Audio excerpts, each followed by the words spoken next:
ꯑꯩꯈꯣꯏꯅ ꯃꯅꯤꯄꯨꯔꯁꯤ ꯁꯅꯥ ꯂꯩꯄꯥꯛꯅꯦ ꯀꯪꯂꯩꯄꯥꯛ ꯁꯅꯥ ꯂꯩꯄꯥꯛ ꯍꯥꯏꯅ ꯍꯥꯏꯔꯒ ꯈꯔ ꯑꯃꯅ ꯌꯥꯅꯤꯡꯗ꯭ꯔꯗꯤ ꯀꯔꯤꯒꯤ ꯂꯝ ꯃꯨꯟꯅꯕ꯭ꯔꯅꯦꯀꯣ ꯄꯥꯝꯃꯟꯕꯒꯤ ꯂꯝꯁꯦ ꯃꯨꯟꯅꯔꯤꯅꯦꯕ ꯄꯥꯝꯗ꯭ꯔꯗꯤ ꯀꯅꯥꯅ ꯃꯨꯟꯒ꯭ꯔꯅꯤ ꯑꯩꯈꯣꯏꯁꯨ ꯄꯥꯝꯃꯦ ꯃꯤꯁꯨ ꯄꯥꯝꯃꯦ ꯑꯗꯨꯒꯤ ꯃꯨꯟꯅꯁꯨꯅꯨ ꯍꯧꯖꯤꯛꯀꯥꯟꯒꯤ ꯃꯤꯁꯤꯡꯁꯤꯅ ꯀꯔꯤ ꯇꯧꯕ꯭ꯔꯥ ꯍꯥꯏꯕ ꯀꯥꯟꯗ ꯅꯍꯥ ꯑꯣꯏꯔꯤꯉꯩꯗꯗꯤ ꯂꯩꯕꯥꯛꯀꯤ ꯁꯦꯕꯥ ꯀꯅꯥꯁꯨ ꯇꯧꯕꯤꯔꯣꯏ ꯀꯣꯏꯆꯦꯟ ꯆꯦꯟꯅ ꯂꯩꯔꯝꯅꯤ ꯍꯅꯨꯈ꯭ꯔꯕ ꯀꯥꯟꯗ ꯂꯩꯕꯥꯛ ꯂꯣꯏꯅꯃꯛꯅ ꯅꯨꯡꯁꯤꯕ ꯄꯥꯡꯒꯜ ꯁꯣꯟꯈ꯭ꯔꯕ ꯀꯥꯟꯗ ꯂꯩꯕꯥꯛꯁꯨ ꯅꯨꯡꯁꯤꯔꯒ ꯀꯔꯤ ꯀꯥꯟꯅꯒ꯭ꯔꯅꯤꯀꯣ ꯍꯥꯟꯅ ꯃꯥꯅ ꯇꯣꯂꯣꯞ ꯆꯥꯔꯒ ꯃꯥꯅ ꯄꯥꯡꯒꯜ ꯂꯩꯔꯒ ꯃꯥꯅ IAS IPS ꯑꯣꯏꯕ ꯃꯇꯝꯗꯨꯗꯗꯤ ꯂꯩꯕꯥꯛꯀꯤꯗꯃꯛꯅꯦ ꯍꯦꯟꯅ ꯀꯔꯤꯁꯨ ꯈꯟꯕꯤꯗ꯭ꯔꯒ ꯔꯤꯇꯥꯌꯔ ꯑꯣꯏꯈ꯭ꯔꯕ ꯀꯥꯟꯗ ꯍꯦꯛꯇ ꯂꯩꯕꯥꯛ ꯅꯨꯡꯁꯤꯕ ꯑꯍꯥꯟꯕꯃꯛꯇꯗ ꯑꯩꯈꯣꯏ ꯄꯨꯝꯅꯃꯛꯄꯨ ꯁꯦꯝꯕꯤꯕ ꯃꯄꯨꯉꯣꯟꯗ ꯑꯁꯤꯒꯨꯝꯕ ꯇꯥꯟꯖꯥ ꯄꯤꯕꯒꯤꯗꯃꯛꯇ ꯏꯁꯣꯔꯉꯣꯟꯗ ꯑꯩꯅ ꯏꯀꯥꯏ ꯈꯨꯝꯅꯕ ꯎꯠꯆꯔꯤ ꯑꯗꯨꯒ ꯂꯦꯡꯕꯤꯔꯛꯏꯕ ꯑꯩꯈꯣꯏꯒꯤ ꯁꯥꯇ꯭ꯔ ꯁꯥꯇ꯭ꯔꯤ ꯑꯗꯨꯒ ꯕ꯭ꯔꯥꯏꯠ ꯏꯟꯁꯇꯤꯇ꯭ꯌꯨꯠꯀꯤ ꯑꯣꯖꯥ ꯃꯌꯥꯝꯕꯨꯁꯨ ꯑꯩꯅ ꯏꯁꯣꯔꯒꯤ ꯃꯤꯡꯗ ꯁꯂꯥꯝ ꯇꯧꯖꯔꯤ ꯑꯗꯨꯒ ꯂꯦꯡꯕꯤꯔꯛꯏꯕ ꯑꯩꯈꯣꯏꯒꯤ ꯗꯥꯏꯁꯇ ꯐꯝꯕꯤꯕ ꯑꯣꯖꯥ ꯒꯨꯔꯨ ꯃꯃꯤꯡꯗꯤ ꯄꯜꯂꯔꯣꯏꯒꯦ ꯃꯇꯝ ꯅꯣꯏꯁꯨ ꯐꯝꯕꯗꯨ ꯌꯥꯝ ꯋꯥꯔꯝꯒꯅꯤꯕ ꯑꯗꯨꯅꯤꯅ ꯃꯌꯥꯝꯕꯨꯁꯨ ꯑꯩꯅ ꯏꯀꯥꯏ ꯈꯨꯝꯅꯕ ꯎꯠꯆꯔꯤ ꯉꯁꯥꯏ ꯑꯩꯈꯣꯏꯒꯤ ꯀꯤꯅꯣꯠ ꯑꯦꯗ꯭ꯔꯦꯁ ꯄꯤꯕ ꯀꯥꯟꯗ ꯑꯩꯈꯣꯏ ꯑꯣꯖꯥꯅꯁꯨ ꯐꯖꯅ ꯑꯩꯈꯣꯏꯒꯤ ꯄꯦꯇ꯭ꯔꯤꯌꯠꯁ ꯗꯦꯒꯤ ꯃꯇꯥꯡꯗ ꯑꯗꯨꯗꯒꯤ ꯏꯝꯄꯦꯔꯤꯌꯦꯂꯤꯖꯝ ꯗꯦ ꯍꯧꯖꯤꯛꯀꯤ ꯑꯁꯤꯒꯤ ꯃꯇꯥꯡꯗ ꯐꯖꯅ ꯍꯥꯏꯈ꯭ꯔꯦꯕ ꯑꯗꯣ ꯍꯥꯏꯕꯗꯣ ꯍꯟꯖꯤꯟ ꯍꯟꯖꯤꯟ ꯍꯥꯏꯕꯁꯨ ꯇꯥꯅꯤꯡꯗꯕꯅꯤꯀꯣ ꯐꯝꯕꯁꯤ ꯌꯥꯝ ꯋꯥꯕꯅꯦꯕ ꯑꯗꯨꯅꯤꯅ ꯑꯩꯅ ꯍꯥꯏꯅꯤꯡꯕꯗꯤ ꯀꯔꯤꯅꯣ ꯍꯥꯏꯕ ꯀꯥꯟꯗ 1891ꯒꯤ ꯂꯥꯟ ꯑꯗꯨꯗ ꯑꯩꯈꯣꯏꯒꯤ ꯃꯇꯝꯗꯨꯒꯤ ꯏꯄꯥ ꯏꯄꯨ ꯍꯥꯏꯔꯁꯦꯀꯣ ꯑꯩꯒꯤ ꯏꯄꯥ ꯏꯄꯨꯁꯤꯡ ꯃꯌꯥꯝꯅ ꯃꯅꯤꯄꯨꯔꯒꯤꯗꯃꯛꯇ ꯊꯋꯥꯏ ꯀꯠꯈ꯭ꯔꯦ ꯑꯗꯨꯕꯨ ꯍꯧꯖꯤꯛ ꯐꯥꯎꯕ ꯏꯄꯥ ꯏꯄꯨꯁꯤꯡꯗꯨꯒꯤ ꯙꯔꯥ ꯃꯌꯥꯝꯗꯨꯅ ꯕ꯭ꯔꯤꯇꯤꯁꯅ ꯊꯥꯗꯣꯛꯑꯝꯕ ꯃꯣꯏꯒꯤ ꯂꯝꯆꯠꯁꯤꯡꯗꯣ ꯍꯧꯖꯤꯛ ꯐꯥꯎꯁꯨ ꯑꯩꯈꯣꯏꯕꯨ ꯆꯠꯄꯤꯕ ꯂꯦꯞꯄ ꯅꯥꯏꯗꯕꯤꯅ ꯑꯗꯨꯝ ꯆꯠꯄ ꯂꯩꯔꯤꯕ ꯕ꯭ꯔꯤꯇꯤꯁꯄꯨ ꯄꯥꯝꯗꯦ ꯕ꯭ꯔꯤꯇꯤꯁꯅ ꯑꯩꯈꯣꯏꯉꯣꯟꯗ ꯃꯈꯥꯗ ꯊꯝꯃꯒ ꯀꯔꯤ ꯍꯥꯏꯁꯤꯔꯥ ꯑꯩꯈꯣꯏꯉꯣꯟꯗ ꯃꯤꯈꯥ ꯄꯣꯟꯍꯜꯂꯒ ꯊꯝꯃꯦ ꯅꯤꯡꯇꯝꯕ ꯐꯪꯍꯟꯗꯦ ꯍꯥꯏꯔꯒ ꯍꯧꯖꯤꯛ ꯐꯥꯎꯁꯨ ꯑꯗꯨꯒꯤ ꯆꯠꯅꯕꯤꯗꯣ ꯍꯧꯖꯤक ꯐꯥꯎꯁꯨ ꯆꯠꯂꯤꯌꯦ ब्रिटिश चक्रे मोयने थम्बिरंबा डिवाइड एंड रूल सु लेहौरे अदुदी फतबसी ब्रिटिश रा हानेगे एगी इपा इपुदुरा ए पहाप ताद्रे अदुबो एना हाइनिंगबा अमदी मतमदुदा लान तौखिबदु सो मचिन मनाव अनिगी यानादबदगी तौरकनी अदुगा हौजिकी लान तौरिसिसु हौजिक लान तौरिबिसिसु लाननिगो असिदसु अखोय मनुंगदा पॉलिटिशियन मनुंगदा यानादबा मचिन मनाव है तारे अदुदगी अखोय लेरिबा कम्युनिटी मसेम यानादबा सिदगी लान तौबा चप मनबा खेदबा अमसु लेतबा लान सिदे दum तौर लेरदौने अइना चिंग दे चटपा कांदा अखोय दम चिंग की वरी अमा साबिगेबको चिंग दे चटपा कांदा अइना याम नुंगाइबा अमा लगे करिनो हाबा कांदा चिंग दा चटपा कांदा अइना लाउनिंगा लाउबा याबा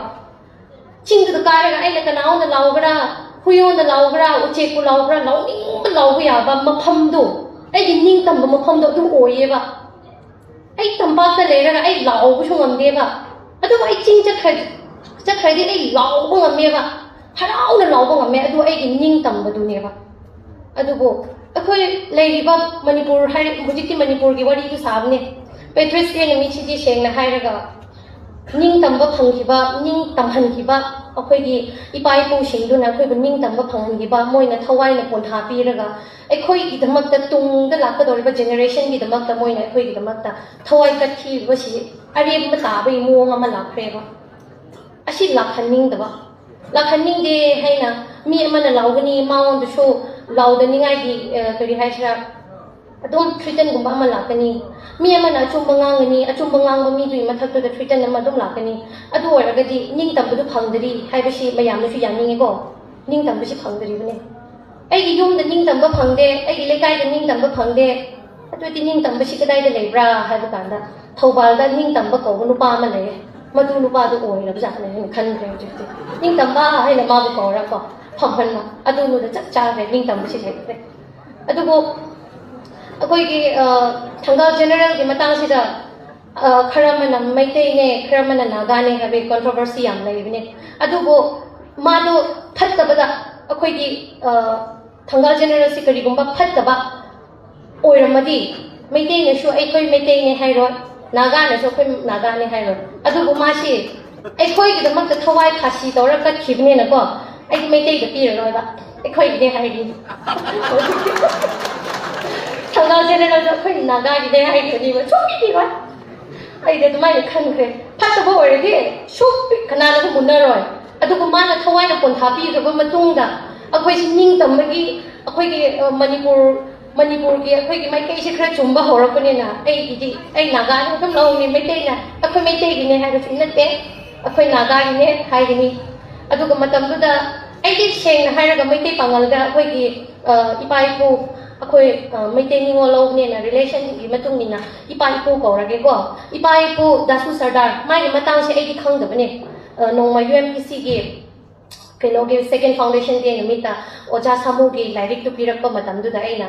ꯃꯥꯒꯤ ꯃꯔꯝꯁꯤ ꯈꯪꯉꯛꯄ ꯑꯩ ꯄꯥꯏꯌꯦ ꯄꯥꯕ ꯀꯥꯟꯗ ꯑꯩ ꯃꯍꯥꯛꯄꯨꯁꯨ ꯃꯥꯒꯤ ꯏꯃꯨꯡꯕꯨꯁꯨ ꯉꯁꯤꯒꯤ ꯅꯨꯃꯤꯠꯁꯤꯗ ꯏꯀꯥꯏ ꯈꯨꯝꯅꯕ ꯎꯠꯆꯔꯤꯀꯣ ꯍꯥꯏꯕꯗꯤ ꯂꯥꯟ ꯇꯧꯕ ꯃꯇꯝꯁꯤꯗ ꯂꯥꯟꯃꯤꯅ ꯇꯧꯒꯗꯧꯕ ꯊꯧꯗꯥꯡ ꯅꯤꯡꯊꯧꯅ ꯇꯧꯒꯗꯧꯕ ꯊꯧꯗꯥꯡ ꯑꯗꯨꯗꯒꯤ ꯃꯌꯥꯏꯗ ꯆꯦꯟꯕ ꯍꯥꯏꯅ ꯑꯃ ꯂꯩꯕꯅꯦ ꯃꯔꯛꯁꯤꯗ ꯈ꯭ꯋꯥꯏꯗꯒꯤ ꯋꯥꯕꯁꯦ ꯃꯌꯥꯏꯗ ꯆꯦꯟꯕ ꯀꯥꯡꯕꯨꯁꯤꯅꯦꯕ ꯂꯥꯟꯃꯤꯁꯨ ꯑꯣꯏꯗꯕ ꯑꯗꯨꯗꯒꯤ ꯑꯩꯈꯣꯏꯒꯤ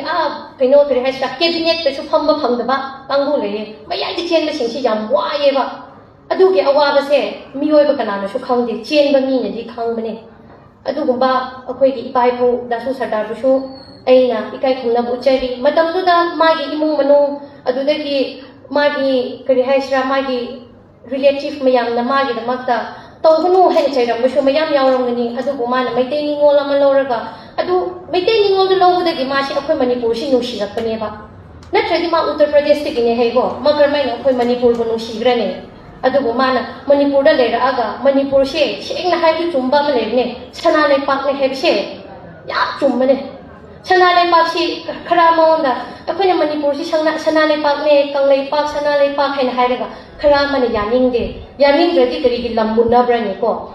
ꯄꯥꯝꯃꯟꯕꯒꯤ ꯂꯝꯁꯦ ꯃꯨꯟꯅꯔꯤꯅꯦꯕ ꯄꯥꯝꯗ꯭ꯔꯗꯤ ꯀꯅꯥꯅ ꯃꯨꯟꯈ꯭ꯔꯅꯤ ꯑꯩꯈꯣꯏꯁꯨ ꯄꯥꯝꯃꯦ ꯃꯤꯁꯨ ꯄꯥꯝꯃꯦ ꯑꯗꯨꯒꯤ ꯃꯨꯟꯅꯁꯨꯅꯨ ꯑꯗꯨ ꯀꯅꯥꯁꯨ ꯐꯪꯉꯣ ꯑꯗꯨꯅꯤꯅ ꯗꯥꯁꯨ ꯁꯔꯗꯥꯔ ꯑꯩꯈꯣꯏꯒꯤ ꯏꯄꯥ ꯏꯄꯨ ꯗꯥꯁꯨ ꯁꯔꯗꯥꯔꯕꯨꯁꯨ ꯑꯩꯅ ꯌꯥꯝꯅ ꯊꯥꯒꯠꯂꯦ ꯃꯥ ꯃꯇꯝꯗꯨꯗ ꯌꯥꯝ ꯋꯥꯔꯝꯒꯅꯤ ꯑꯩꯈꯣꯏꯅ ꯍꯧꯖꯤꯛ ꯋꯥꯔꯤ ꯑꯣꯏꯅ ꯇꯥꯕꯒꯤꯗꯃꯛꯇ ꯃꯥꯕꯨ ꯑꯩꯈꯣꯏꯅ ꯍꯥꯏꯅ ꯃꯥꯕꯨ ꯍꯧꯖꯤꯛꯁꯤ ꯃꯥꯒꯤ ꯃꯃꯤꯡ ꯈꯪꯍꯜꯂꯛꯄꯁꯦ ꯑꯁꯤ ꯅꯣꯏ ꯃꯩꯇꯩ ꯄꯥꯡꯒꯜ ꯃꯌꯥꯝꯕꯨ ꯑꯩꯅ ꯌꯥꯝꯅ ꯏꯀꯥꯏ ꯈꯨꯝꯅꯕ ꯑꯃꯁꯨꯡ ꯊꯥꯒꯠꯄ ꯐꯣꯡꯗꯣꯛꯆꯔꯤ ꯃꯔꯝꯗꯤ ꯑꯩꯈꯣꯏꯒꯤ ꯑꯣꯖꯥ ꯁꯥꯃꯨꯗꯨꯅ ꯂꯥꯏꯔꯤꯛꯇꯨ ꯄꯨꯊꯣꯛꯑꯝꯗ꯭ꯔꯗꯤ ꯑꯩꯁꯨ ꯈꯪꯉꯣꯏꯅ ꯍꯣꯏ ꯋꯥꯔꯤꯗꯗꯤ ꯃꯩꯇꯩ ꯄꯥꯡꯒꯜ ꯌꯥꯎꯔꯝꯃꯦ ꯈꯣꯠꯂꯝꯃꯦꯗꯤ ꯇꯥꯏꯌꯦ ꯑꯗꯨꯒ ꯑꯃꯨꯛꯀ ꯃꯈꯥ ꯇꯥꯔꯛꯄ ꯑꯣꯏꯅ ꯇꯟꯒꯅꯨꯀꯣ ꯅꯣꯏ ꯃꯌꯥꯝ ꯑꯗꯨꯝ ꯇꯥꯎꯀꯣ ꯍꯧꯖꯤꯛ ꯈꯔꯗꯤ ꯋꯥꯕꯅꯦ ꯑꯗꯨ ꯇꯟꯒꯅꯨꯀꯣ ꯑꯗꯨꯝ ꯇꯥꯎ ꯑꯩꯈꯣꯏꯁꯨ ꯆꯥꯔꯛꯇꯕ ꯃꯌꯥꯝ ꯌꯥꯎꯔꯝꯃꯤ ꯁꯥꯇ꯭ꯔꯁꯤꯡꯁꯦ ꯑꯩꯈꯣꯏꯅ ꯍꯥꯟꯅ ꯁꯥꯇ꯭ꯔ ꯑꯣꯏꯕ ꯃꯇꯝꯗꯁꯨꯀꯣ ꯑꯣꯖꯥꯁꯤꯡꯅ ꯆꯩꯒꯅꯤꯅ ꯐꯝꯕ ꯑꯗꯨꯒ ꯑꯩꯈꯣꯏ ꯔꯤꯁꯣꯔꯁ ꯄꯔꯁꯟꯁꯤꯡꯅ ꯉꯥꯡꯕ ꯑꯣꯖꯥꯁꯤꯡꯅ ꯉꯥꯡꯕꯁꯤ ꯁꯨꯡꯇꯥ ꯇꯥꯅꯤꯡꯗꯕ ꯅꯝꯐꯨꯅ ꯐꯝꯍꯟꯕ ꯑꯩꯈꯣꯏꯉꯣꯟꯗ ꯑꯁꯨꯝ ꯐꯝꯃꯒ ꯍꯣꯔꯦꯟ ꯍꯧꯒꯠꯂꯒ ꯀ꯭ꯂꯥꯁ ꯆꯪꯕ ꯃꯇꯝꯗꯗꯤ ꯍꯌꯦꯡꯒꯨꯝꯕ ꯉꯔꯥꯡꯗꯣ ꯅꯪ ꯍꯧꯒꯠꯂꯒ ꯀꯗꯥꯏ ꯆꯠꯄ꯭ꯔꯥ ꯍꯦꯛꯇ ꯍꯥꯏꯕ ꯑꯗꯨ ꯈꯥꯡꯉ ꯐꯝꯕ ꯃꯌꯥꯝ ꯌꯥꯎꯔꯝꯗꯣꯏꯅꯦ ꯁꯤꯗ ꯑꯗꯣ ꯉꯥꯏꯍꯥꯛꯇꯪ ꯈꯥꯡꯃꯤꯟꯅꯁꯦ 13 ꯑꯥꯒꯁ ꯈꯛꯇꯪꯅꯤꯅꯦ ꯈꯟꯗꯣꯛꯈ꯭ꯔꯣ ꯑꯗꯨꯅꯤꯅ ꯍꯧꯖꯤꯛꯁꯤ ꯑꯩꯅ ꯑꯩꯈꯣꯏꯒꯤ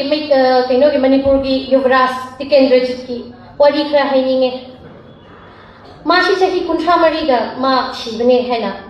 ꯑꯩꯅ ꯄꯥꯕꯗ ꯐꯪꯉꯦ ꯆꯍꯤ 63 ꯍꯥꯏꯕꯁꯦ ꯌꯥꯝꯅ ꯅꯨꯄꯤꯐꯥꯎ ꯊꯤꯅꯗ꯭ꯔꯤꯕ ꯃꯇꯝ ꯑꯣꯏꯔꯤꯕ ꯍꯧꯖꯤꯛꯀꯤ ꯃꯇꯝꯗꯗꯤ ꯅꯤꯡꯊꯧꯒꯤ ꯃꯆꯥ ꯌꯨꯕꯔꯥꯖ ꯃꯥꯅ ꯅꯤꯡꯊꯧꯐꯝꯁꯤ ꯀꯥꯎꯊꯣꯛꯈ꯭ꯔꯒ ꯐꯝ ꯃꯨꯟꯅꯕꯒꯤ ꯋꯥꯈꯜꯗꯨ ꯀꯥꯎꯊꯣꯛꯈ꯭ꯔꯒ ꯃꯥ ꯂꯣꯠꯄꯁꯨ ꯌꯥꯏꯌꯦꯅ ꯃꯅꯤꯄꯨꯔꯒꯤ ꯅꯤꯡꯊꯧꯅꯦꯕ ꯃꯥ ꯂꯣꯠꯁꯨ ꯂꯣꯠꯇ꯭ꯔꯒ ꯃꯥꯅ ꯀꯔꯤ ꯍꯥꯏꯁꯤꯔꯥ ꯑꯩꯈꯣꯏ ꯂꯩꯕꯥꯛꯀꯤꯗꯃꯛꯇ ꯃꯥꯅ ꯊꯋꯥꯏ ꯀꯠꯄꯤꯈ꯭ꯔꯦꯕ ꯍꯧꯖꯤꯛꯀꯥꯟꯒꯤ ꯑꯩꯈꯣꯏꯒꯤ ꯑꯣꯐꯤꯁꯔꯁꯤꯡ ꯑꯗꯨꯒ ꯅꯤꯡꯊꯧ ꯍꯥꯏꯅꯗꯤ ꯂꯩꯇ꯭ꯔꯦꯀꯣ ꯐꯣꯔꯅꯦꯝ ꯁꯦꯛꯇꯤ ꯂꯩꯌꯦ ꯑꯗꯨꯕꯨ ꯂꯩꯔꯤꯕ ꯑꯩꯈꯣꯏꯒꯤ IAS IPS ꯑꯗꯨꯗꯒꯤ ꯍꯧꯖꯤꯛꯀꯤ ꯂꯩꯔꯤꯕ ꯂꯥꯏꯔꯤꯛ ꯂꯥꯏꯁꯨ ꯍꯩꯕ ꯇꯣꯂꯣꯞ ꯆꯥꯕ ꯑꯗꯨꯗ ꯄꯣꯂꯤꯇꯤꯁꯤꯌꯟꯒꯨꯝꯕ ꯃꯌꯥꯝ ꯑꯈꯪ ꯑꯍꯩꯁꯤꯡꯁꯦ ꯀꯔꯤ ꯇꯧꯕ꯭ꯔꯥ ꯍꯥꯏꯕ ꯀꯥꯟꯗ ꯃꯣꯏꯒꯤ ꯑꯔꯂꯤ ꯑꯦꯖ 34ꯒꯨꯝꯕ 40ꯒꯨꯝꯕꯁꯤꯗꯤ ꯄꯩꯁꯥ ꯇꯥꯟꯕ ꯑꯗꯨꯗꯒꯤ ꯑꯩꯁꯤ ꯀꯗꯥꯏꯗ ꯀꯥꯟꯅꯕ ꯊꯤꯁꯤꯔꯥ ꯍꯥꯏꯕꯒꯤ ꯃꯇꯝ ꯑꯣꯏꯌꯦꯕ ꯍꯧꯖꯤꯛꯇꯤ ꯑꯗꯨꯒ ꯍꯧꯖꯤꯛꯀꯥꯟꯒꯤ ꯃꯤꯁꯤꯡꯁꯤꯅ ꯀꯔꯤ ꯇꯧꯕ꯭ꯔꯥ ꯍꯥꯏꯕ ꯀꯥꯟꯗ ꯅꯍꯥ ꯑꯣꯏꯔꯤꯉꯩꯗꯗꯤ ꯂꯩꯕꯥꯛꯀꯤ ꯁꯦꯕꯥ ꯀꯅꯥꯁꯨ ꯇꯧꯕꯤꯔꯣꯏ ꯀꯣꯏꯆꯦꯟ ꯆꯦꯟꯅ ꯂꯩꯔꯝꯅꯤ ꯍꯅꯨꯈ꯭ꯔꯕ ꯀꯥꯟꯗ ꯂꯩꯕꯥꯛ ꯂꯣꯏꯅꯃꯛꯅ ꯅꯨꯡꯁꯤꯕ ꯄꯥꯡꯒꯜ ꯁꯣꯟꯈ꯭ꯔꯕ ꯀꯥꯟꯗ ꯂꯩꯕꯥꯛꯁꯨ ꯅꯨꯡꯁꯤꯔꯒ ꯀꯔꯤ ꯀꯥꯟꯅꯒ꯭ꯔꯅꯤꯀꯣ ꯍꯥꯟꯅ ꯃꯥꯅ ꯇꯣꯂꯣꯞ ꯆꯥꯔꯒ ꯃꯥꯅ ꯄꯥꯡꯒꯜ ꯂꯩꯔꯒ ꯃꯥꯅ IAS IPS ꯑꯣꯏꯕ ꯃꯇꯝꯗꯨꯗꯗꯤ ꯂꯩꯕꯥꯛꯀꯤꯗꯃꯛꯅꯦ ꯍꯦꯟꯅ ꯀꯔꯤꯁꯨ ꯈꯟꯕꯤꯗ꯭ꯔꯒ ꯔꯤꯇꯥꯌꯔ ꯑꯣꯏꯈ꯭ꯔꯕ ꯀꯥꯟꯗ ꯍꯦꯛꯇ ꯂꯩꯕꯥꯛ ꯅꯨꯡꯁꯤꯕ ꯑꯗꯨꯒ ꯃꯥꯅ ꯆꯪꯉꯝꯕ ꯃꯥꯒꯤ ꯁꯔꯀꯥꯔꯒꯤ ꯊꯕꯛ ꯇꯧꯔꯝꯕ ꯑꯗꯨꯗꯨꯒꯤ ꯃꯊꯛꯇ ꯎꯜꯇꯥꯗ ꯃꯥꯅ ꯑꯃꯨꯛꯀ ꯉꯥꯡꯂꯛꯄ hana mana IS IPS oringai de ngang da ba adu Tikendra jitto matam tu mana ningthau ki machan pa so ore yuvraj so ore mana so du matam tu ai di ningthau ne hayeng wai ai hanura ga ngang ni har de hoji khoi patriot state si pangthong amgadra pangtho oi Tikendra ji chi akhoi gi ipai pu ne ma su yam thagale gi atu pu su ne thagale adu pu men loina akhoi gi Manipur ki Yuvraj Tikendra ji pu thagale maram di mana ningthau gi Yuvraj ama machan pa Yuvraj ama oina ma gi chahi nori ba chahi mapunshi do man oi ma thoga thang ta da hai kari hasa thang na no mai shoi da pa la ga shi bu di adu shu le ba ki da magni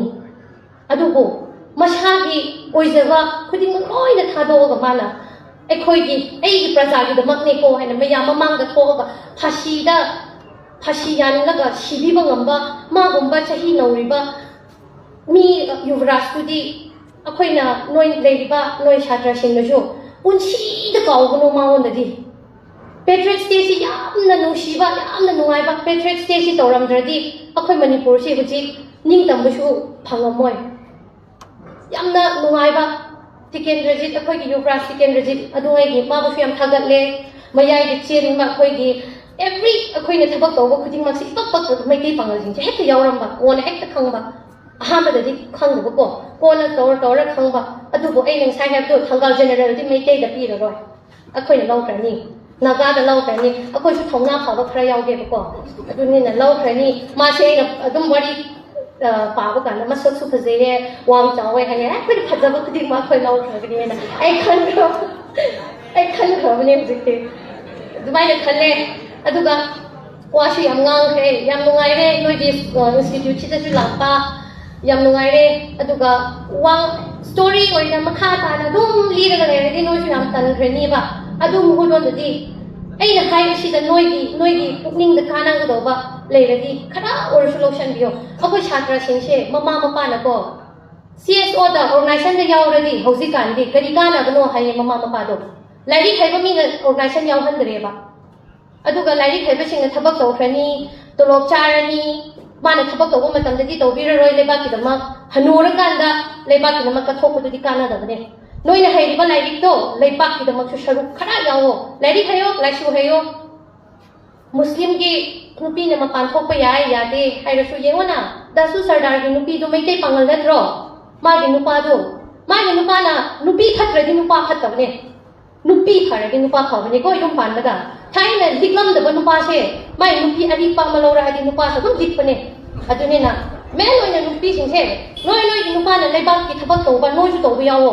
ing na do ne ashi hai ding e ashi hai ra ga ai yang kuin na su ngang roi ge makha ta ba akoi gi oja sing su mi yam ne ge ai na ngang ki ba sak ki ba khuding mak ta aran ba nei ra so noi na akoi pum na ma ko sem bi ba ma bu i ma ming da ai bu ngak ki ni he na tha sei ko thank you